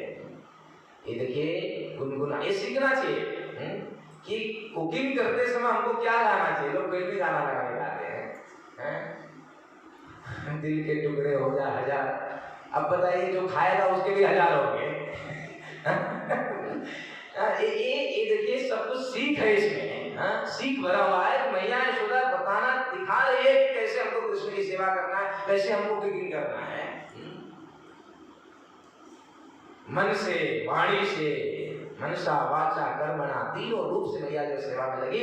जब इस प्रकार का कोई सेवा करता है ना, तो स्वयं भगवान आ जाते हैं। मैया जब मंथन कर रही है ना, तो मथनी के अंदर से धर धर धर आवाज आ रहा है। सुंदर मृदंग का ध्वनि होता है ना, मृदंग का ध्वनि, मृदंग बज रहा है। मैया ने सुंदर सुंदर जो है चूड़ियां पहनी हुई थी, चूड़ियां पहनी हुई थी। जब मंथन कर रही है तो चूड़ियां आवाज कर रही है, चूड़ियां करताल का कार्य करे, करताल भी बज रहा है, मृदंग भी बज रहा है, और मैया गा भी रही है। एक साथ सब कुछ एक साथ में चल रहा है। और जहाँ पे कीर्तन होता है, जहाँ पे कीर्तन होता है, गायन होता है, कथा होता है, वहां पे कौन आ जाता है? भगवान सदैव रहते हैं। इस स्वयं भगवान ने इस बात को कहा। किसको कहा? नारद मुनि को। नारद मुनि ने पूछा, भगवान आप कहाँ रहते हो? ना हम वसामि वैकुंठे। नारद मुनि मैं वैकुंठ में नहीं रहता हूँ। नारद मुनि मान लो गया, आप वैकुंठ में रहते होंगे। कृष्ण क्या कह रहे हैं? भगवान मैं वैकुंठ में नहीं रहता हूँ। ना हम वसामि वैकुंठे। नारद मुनि कह रहे मानो कि आप योगियों के हृदय में रहते हो, क्योंकि योगी बड़ी तपस्या करते हैं, पैर ऊपर सर नीचे क्या क्या करते हो योगी लोग, बड़ी तपस्या करते हैं, आप जरूर योगियों के हृदय में रहते होगे। तो भगवान क्या कर रहे हैं? ना हम वसामि वैकुंठे योगिना हृदयेषु। मैं योगियों के हृदय में भी नहीं रहता हूँ। प्रभु आप रहते किधर हो? आप बता दीजिए, आपके मुख से कहाँ रहते हो आप? हे नारद मुनि, यत्र गायन्ति मद्भक्ता तत्र तिष्ठामि नारद। हे नारद मुनि, मेरे भक्त जहाँ पे मेरे नाम का कीर्तन करते हैं, मेरा गायन करते हैं, मेरी कथा करते हैं, मैं उस स्थान पे सदैव रहता हूँ, उस स्थान को कभी छोड़ के जाता नहीं। तो कीर्तन कथा जब होती है ना, तो कृष्ण स्वयं वहां पर आकर उपस्थित हो जाते हैं। अब मैया क्या कर रही है? सुंदर कीर्तन कर रही है, मृदंग भी बज रहा है, करताल भी बज रहा है। अब कृष्ण को ये आवाज सुनते ही कृष्ण अंदर सोए हुए थे और जग गए। छोटा सा लाला जग गया। अभी जब है बेडरूम में जगा तो देखा मैया है नहीं। बालक उठता है सबसे पहले अपनी माँ को ढूंढता है, देखा मैया तो है नहीं। और तुरंत ही दूसरा मैया है कहाँ, रोना चालू किया। बच्चा उठता है, थोड़ा रोता है, दूध उसको दूध पीना होता है, भूख लगता है। तो देखा मेरी माँ है नहीं, रोना चालू किया। अब रोते रोते हाँ तो यशोदा को कुछ सुनाई नहीं दे रहा, क्योंकि कीर्तन भी कर रहे, मृदंग भी बज रहा है, करताल भी बज रहा है। कुछ पता नहीं, केवल पूर्ण रूप से लगी हुई है कि मेरे लाला के लिए मक्खन निकालूंगी, बड़ी प्रेम से लगी हुई है। अभी तरह कृष्ण कीर्तन का आवाज सुन के, मंथन का आवाज सुन के इधर उठे और मैया को ढूंढने निकले। आंख मलते मलते मलते मलते मलते मलते मैया को ढूंढ रहे हैं घर के अंदर। फिर मैया जहाँ से आवाज आ रहा था कृष्ण वहां पे पहुंचे और रोना चालू किए। दूध पीने के चेष्टा करने लगे, रोना चालू किए, लेकिन मैया को कुछ सुनाई नहीं दे रहा है। कुछ सुनाई नहीं दिया तो कृष्ण ने देखा तो कितना प्रेम से माँ जो है मेरी कीर्तन कर रही है, मेरे नाम का उच्चारण कर रही है, मेरे लीलाओं का गायन कर रही है। कृष्ण ने जब ये देखा कि मेरी माँ कितनी मेहनत कर रही है, पसीने निकल रहे थे, यशोदा रानी के पसीने पसीने हो गई थी। और उस समय कृष्ण ने क्या किया, मैया सुन नहीं रही है, सुन नहीं रही, कृष्ण ने मंथनी को पकड़ लिया। जैसे ही पकड़ा तो हैंड ब्रेक लग गया ना। मैया मंथन कर रही थी, जैसे ही कृष्ण ने पकड़ा था हैंड ब्रेक लग गया, तुरंत रुक गया। अब रुक गई तो फिर जय देखी तो मेरा लाला कृष्ण। कृष्ण ने मानो एक आचार्य कहते हैं, कृष्ण ने इस दधि मंथन को इसको पकड़ लिया और ये बताना चाह रहे हैं कि मैया बहुत हो गया अभी, जिसके लिए तुम कर रहे हो वो अब कृष्ण तुम्हारे सामने आ चुका है, तुमको प्राप्त हो चुका, अब मेहनत मत करो, बस हो गया, बस इतना दधि तो हो गया, मंथन पकड़ लिया, बस करो। मैया ने तुरंत ही कृष्ण की चेष्टा को देखते हुए उसने अपने गोद में लिया, अपने स्तन को पिलाना प्रारंभ किया। अब कृष्ण जो है बड़े प्रेम से जो है स्तनपान कर रहे हैं, स्तनपान कर रहे हैं, मैया पिला रही, मैया भी बहुत प्रसन्न है और कृष्ण भी बड़े प्रसन्न है, दोनों प्रसन्न हैं, दोनों बड़े परम प्रसन्न हैं। बड़े प्रेम से माता जो है अपने पुत्र को दूध पिला रही है। लेकिन जब दो प्रसन्न होते हैं ना, तीसरा कोई होता है जो जलने लगता है, अनुभव किया? दो बड़े प्रसन्न है तो तीसरा हाथ देख के उसको जलन आता है कि कितना प्रसन्न है, उसको रहा नहीं जाता है। तो यहाँ पे क्या हुआ, कृष्ण स्तनपान कर रहे, मैया पिला रहे, दोनों का प्रेम का आदान प्रदान, सारा प्रेम का जो है ना आदान प्रदान स्तनपान में होता है। जो बालक दूध पीता है तभी माँ का स्तनपान करता है ना, तभी उसका संबंध अपने माँ के साथ जुड़ता है। तभी माँ बाद में बोलती है कि बेटा मेरे दूध की लाज रखना। ये जो है महाभारत में प्रसंग आया है, बेटे मेरे दूध की लाज रखना, ये प्रसंग महाभारत में आता है। बड़े ताव से माँ बोलती है और बेटा भी अपनी माँ के इस दूध का कर्ज बड़े प्रेम से, बड़े ईमानदारी से इसको निभाता है। लेकिन आज ऐसी स्थिति है नहीं। अगर आज आके कोई बालक बोलता है कि माँ मैं तेरे दूध का कर्ज उतारना चाहती हूँ, तो माँ यही बोलेगी पहले दूध वाले का कर्ज उतार दे, बाद में मेरा। तो दोनों बड़े प्रसन्न है, मैया भी बड़े प्रसन्न, कृष्ण भी बड़े प्रसन्न, दोनों स्तनपान करा रहे, बड़े प्रसन्न है। और तीसरा जल क्या रहा है उधर, मैया ने उसी पद्मनंदा गाय का दूध को क्या अंदर जो है किचन के अंदर उबालने के लिए रखी थी कि उबलेगा और बाद में इसको कृष्ण को ही पिलाना है। अब देखिए तीसरे जलने की बात जो मैं किया ना, एक आचार्य कहते हैं आध्यात्मिक जगत में सब लोग सोचते हैं, निर्जीव व्यक्ति भी सोचता है, हम जो है मनुष्य होकर नहीं सोचते हैं, लेकिन आध्यात्मिक जगत के स्तर पे जो है ना हर पेड़ भी सोचता है, पत्ते भी सोचते हैं, सब कुछ सोचते हैं। वहां पे दूध जो है पक रहा था, दूध को मालूम था मैं किसके लिए पक रहा हूँ, कृष्ण की सेवा के लिए, कृष्ण मेरा पान करेंगे। लेकिन दूध ने अचानक देखा कि कृष्ण तो अभी मैया का दूध पान कर रहे हैं, अब ये पान करके तो पेट भर जाएगा, प्रसन्न हो जाएगा, अब मुझे पान नहीं करेंगे, उसको डर आ गया। अब कृष्ण मेरा पान नहीं करे, मेरा जीवन तो कृष्ण के लिए था, कृष्ण की सेवा के लिए था। अब कृष्ण जो है माँ के स्तन को पान कर रहे हैं, मुझे नहीं पिएंगे, इसलिए मेरा जीवन किस काम का, इस जीवन को जला देना चाहिए। इसलिए उफान मार के वो अपने आप को आत्महत्या कर रहा है, अग्नि में अपने आप को आत्महत्या जला रहा है अपने आप को। रामायण में वर्णन है, भरत जी वर्णन करते हैं कि जो जीवन कृष्ण के लिए नहीं है, जो परिवार कृष्ण के लिए नहीं है, जो धन संपत्ति कृष्ण की सेवा के लिए नहीं है, उसको जला के राख कर देना चाहिए। प्रभु राम के लिए जो सेवा में नहीं है। बड़ा सुंदर प्रसंग है रामायण के अंदर। स्वयं भरत जी ने ये वाक्य को बोला। तो दूध ने अपने आप को जला रहा है कि कृष्ण मेरे पान नहीं करेंगे, लेकिन मैया तो कृष्ण की सेवा के लिए लगी। जैसे ही पान मारा तो मैया को लगा कि पहले उस दूध को बताया जाए, स्तन का दूध तो स्तन में रहने वाला, वापस पिला दूंगी इसको, लेकिन पहले उसको बचा लो, नहीं तो जल जाएगा पूरा। मैया कृष्ण को स्तन पी रहा है, कृष्ण बड़े प्रसन्नता से स्तन पान कर रहे थे, उसको नीचे रखा और भाग के गए उसको किचन में जो दूध था उसको बचाने के लिए। कृष्ण को इतना क्रोध आया, अनंत कोटि ब्रह्मांड का मालिक, इसके घर में इसका पुत्र बन के आया हूँ, इसके घर में इसका पुत्र बनकर आया हूँ, और ये 75 रुपया दूध के पीछे भाग गए। मेरे से प्रेम नहीं है, दूध से प्रेम है।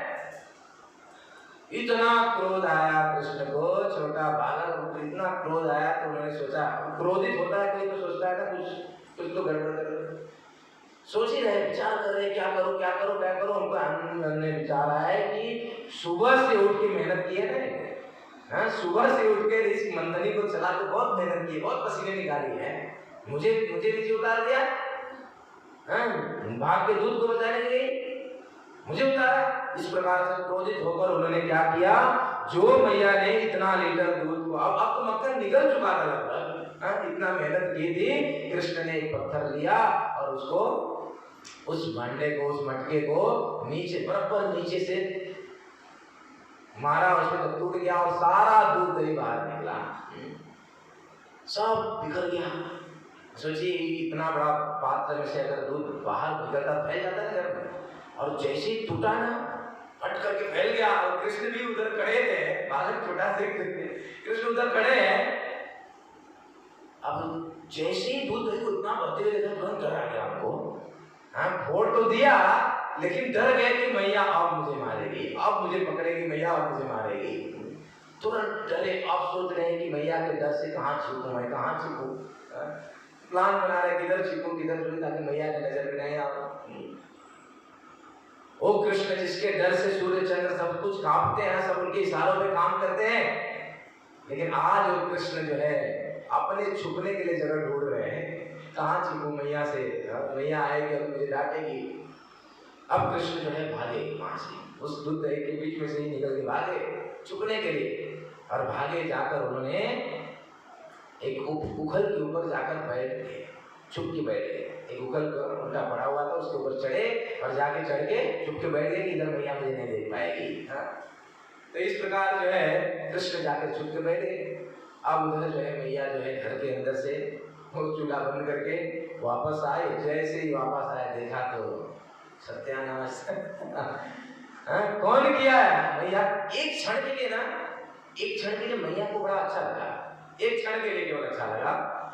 क्या अच्छा लगा कि मेरा लाला जो है तोड़ा तो इसने, उसके अलावा कौन करेगा, यहाँ तो कोई था भी नहीं, उसके अलावा कौन करेगा, उसने ही तोड़ा है। एक क्षण के लिए मैया को बहुत अच्छा लगा कि मेरे लाला में, मेरे बेटे में बुद्धि आ गया है।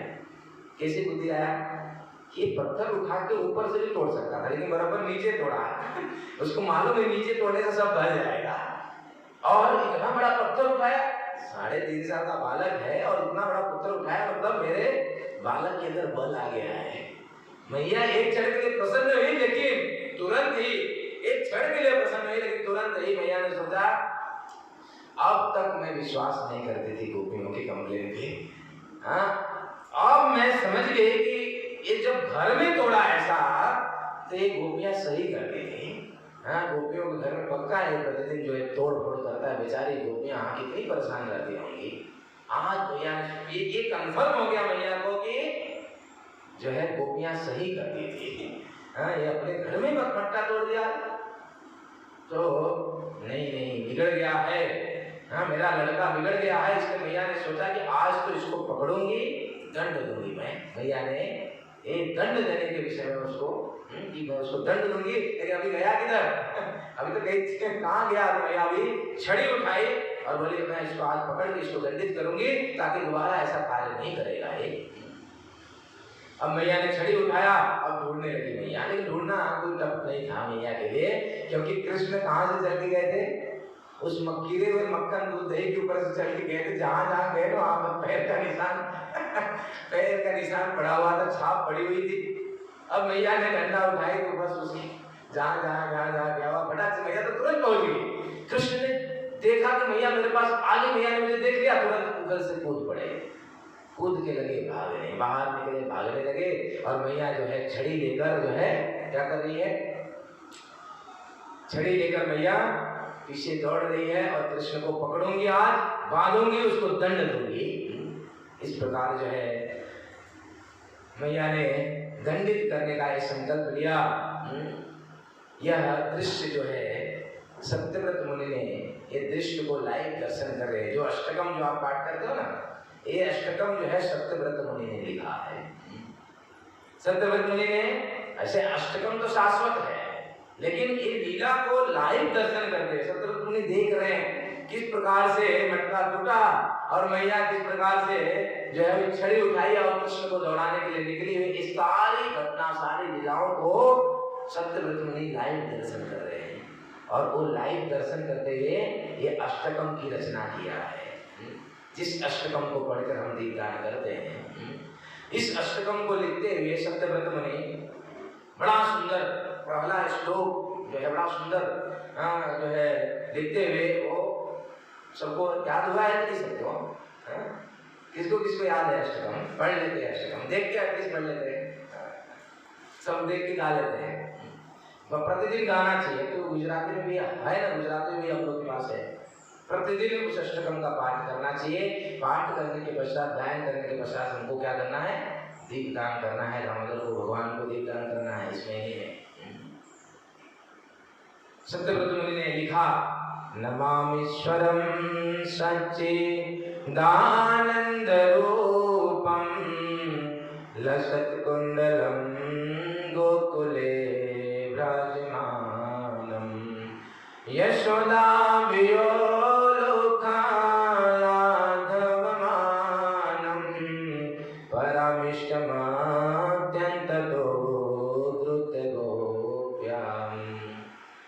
नमामीश्वरं सच्चिदानंद रूपम लसत कुंडलम गोकुले विराजमानम यशोदा वियोलोखलाधवमानम पराविष्टमत्यंत। बड़ा सुंदर अष्टकम है। सत्यव्रत मुनि जब इस अष्टकम को रचना कर रहे हैं तो सबसे पहले वो क्या कर रहे हैं? सबसे पहला शब्द क्या है? नमामि। थोड़ा सा इसको चर्चा करके समाप्त करते हैं, बाकी आपको पढ़ते रहिएगा।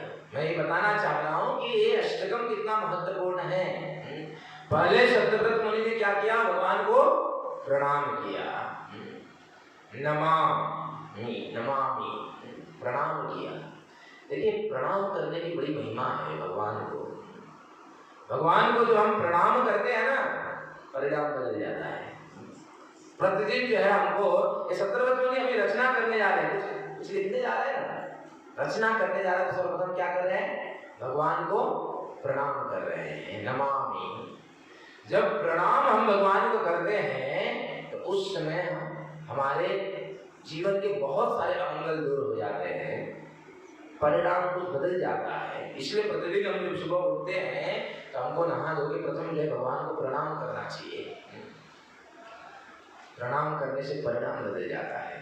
महाभारत का युद्ध, महाभारत का अगर युद्ध, उस युद्ध क्षेत्र में दोनों सेनाओं की तुलना करेंगे तो कौन जीता?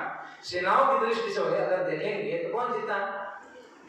दुर्योधन जीत जाता, क्योंकि दुर्योधन की सेना के सामने कुछ भी नहीं था। पांडवों की सेना कंफर्म था, कि पांडवों की हार होने वाली है, क्योंकि इसकी सेना विशाल, और इसी की सेना में सब सारे वीर रथी महारथी सब लोग इसी की सेना में थे।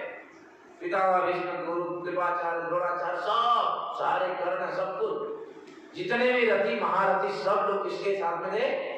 कौरवों के पक्ष में थे। पांडवों के पक्ष में बहुत छोटी सेना थी। तो सेना के दृष्टिकोण से देखे तो कौरव जीतने वाले थे, लेकिन हुआ क्या?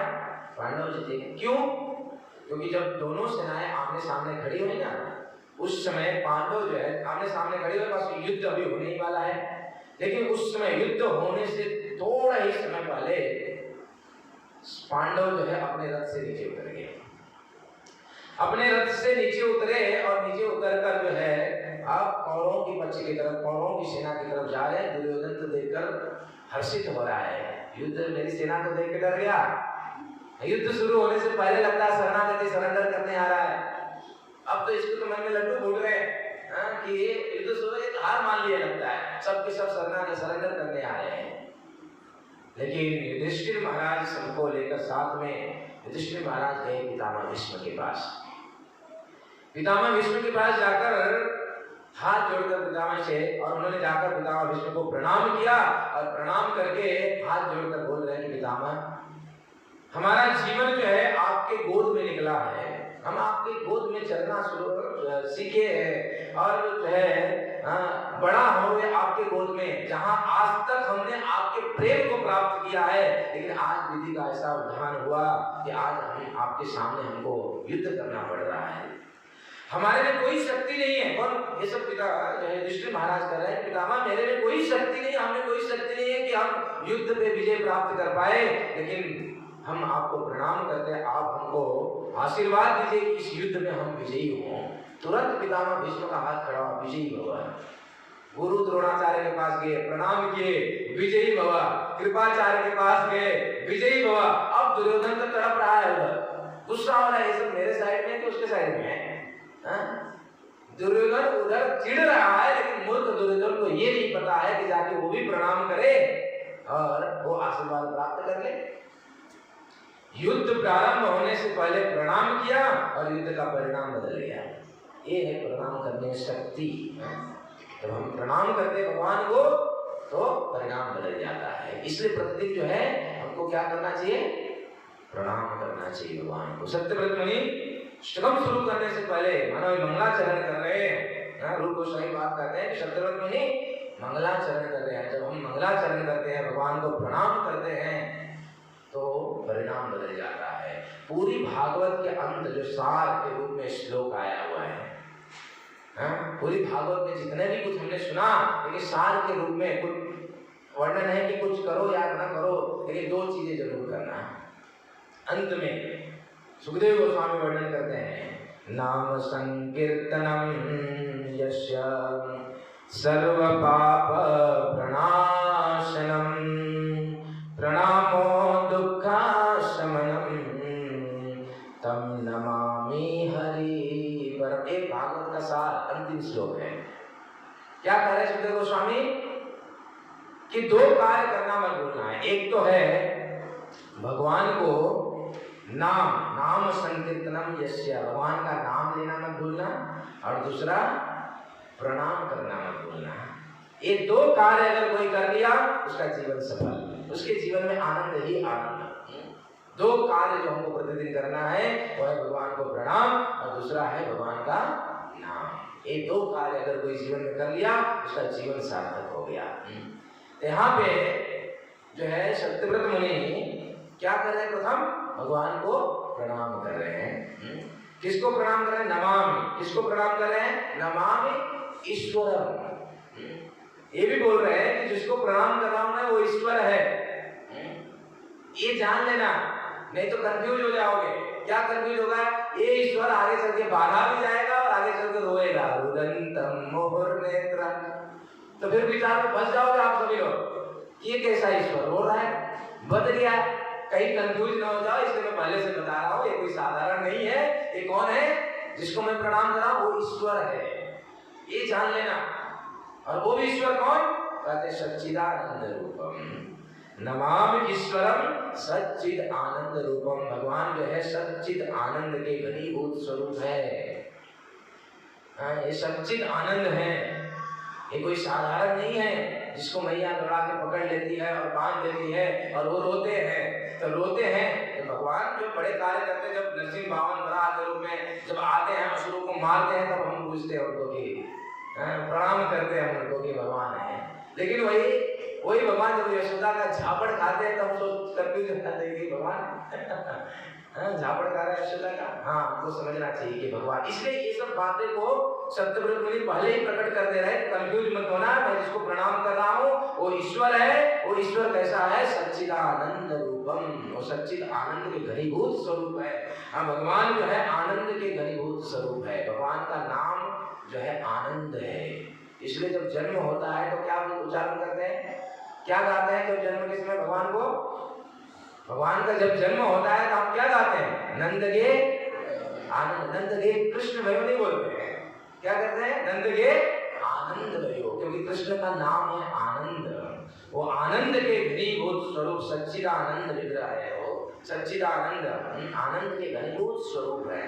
इसलिए विचलित मत होना, आगे चल के रोएगा। दूसरे श्लोक में बोलना प्रारंभ करें, रुदंतम मुहुर्नेत्र युग्मं मृजंतम कराम्बुज युग्मेन सातंक नेत्रम। अपने नेत्र को मल रहे हैं, रो रहे हैं, मैया किसी भयभीत हो चुके हैं। इस प्रकार जो है सत्यव्रत मुनि सुंदर से मंगलाचरण करते हुए आगे भगवान की सभी लीलाओं को स्मरण करते करते अष्टकम आपको अष्टकम को पढ़िएगा। ये बड़ी विस्तार इसकी व्याख्या है, बोले तो कई दिनों। अब तुम्हें बताना रह गया कि संत जो होते हैं ना, जब इस लीला पे आते हैं ना, ये दामोदर लीला पे आकर वो अटक जाते हैं और उसी में जीवन निकाल लेते हैं। इतनी मधुर लीला है, इतना विस्तार है, एक एक शब्द के ऊपर, इस अष्टकम के एक एक शब्दों के ऊपर बड़ी विस्तृत व्याख्या है। हमारे आचार्यों ने, गुरुजनों ने भरे भरे की व्याख्या लिखा हुआ है।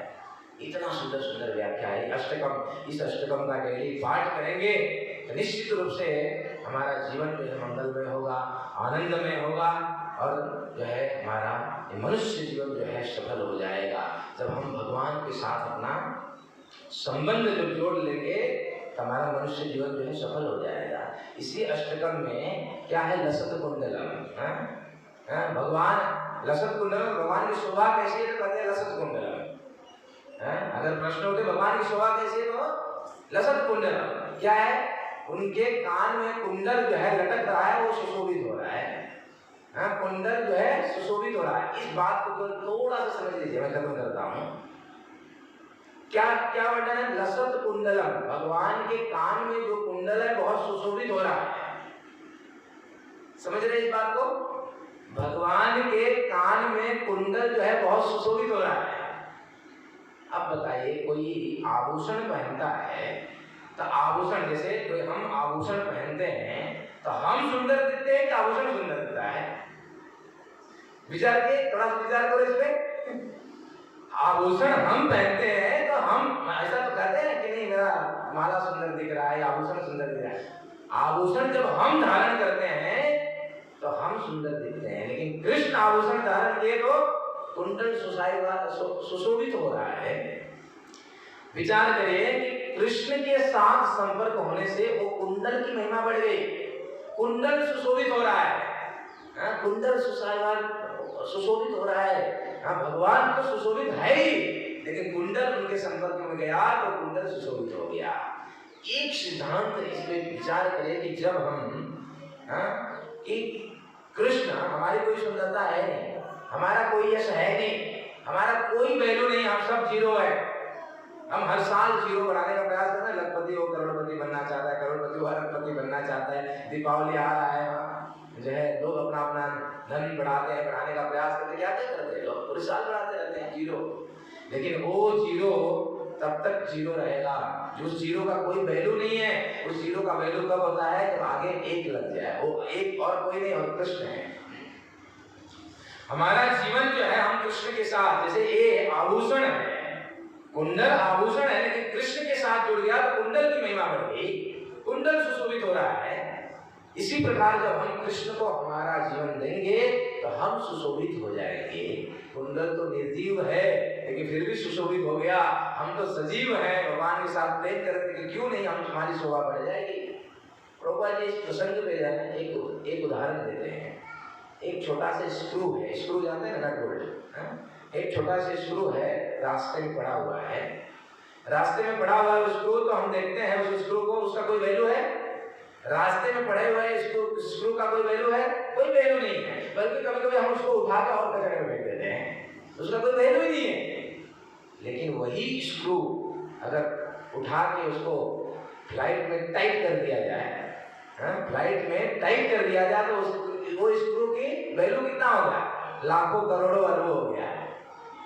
वो स्क्रू का कोई वैल्यू नहीं था, लेकिन वही स्क्रू अगर फ्लाइट में लग जाता है तो उसको करोड़ों की वैल्यू हो जाती है। उसी प्रकार हमारा कोई भी वैल्यू नहीं है, लेकिन हम कृष्ण के साथ जुड़ जाते हैं तो हम भी कृष्ण के स्नेह जैसा महिमा मंडित हो जाते हैं, हमारा वैल्यू बढ़ जाता है। लोग यशमान होने जाते हैं ना, कृष्ण के साथ जुड़ जाइए, यश बढ़ जाएगा। ये है कृष्ण की महिमा। मेरा सभी से निवेदन है कि आप सभी प्रतिदिन जो है मंदिर में आइए। सुबह शाम जो भी टाइम मिले, कार्तिक मंथ में तो रोज चक्कर मारना चाहिए, चाहे शाम को चक्कर मारते चाहे सुबह मारते।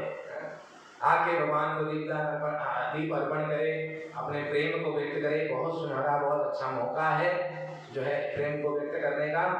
तो और नहीं तो घर पे जो है आप सभी प्रतिदिन सुबह शाम जो है घर पे दीप अर्पण करें। और मैंने सुना कि जो है भक्ति रसावली प्रभु जो है अलग घरों में जो है दीपदान का भी शुरू किए हैं, तो आप लोग उनको घर में इन्वाइट करिए और आएंगे, वो सुंदर अष्टबम गाएंगे और दीपदान करेंगे। तो अपना रूटीन अभी देखिए, ये जो महीना अभी प्रारंभ हुआ है 9 तारीख से हुआ है, आज जो है 14-15 तारीख है, तो कुछ ही दिन बिता है। अगले महीने के 8-9 तारीख तक रहने वाला है।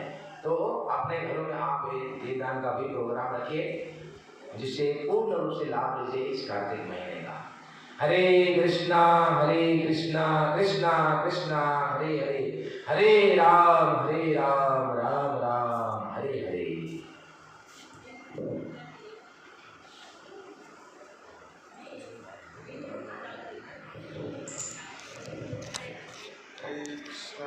हरे कृष्णा कृष्णा हरे हरे, हरे राम राम राम हरे।